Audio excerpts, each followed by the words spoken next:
Почему гудит трансформатор? Многие знают, но не рассказывают об этом. А потому что магнитострикция– это такое явление, которое происходит в материалах при изменении их намагниченности. Они меняют свои линейные размеры.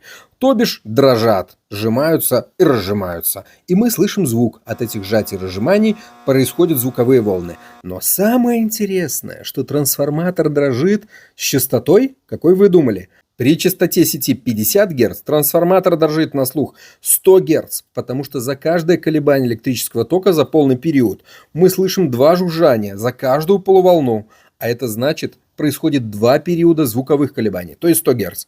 Если не верите, погуглите физику.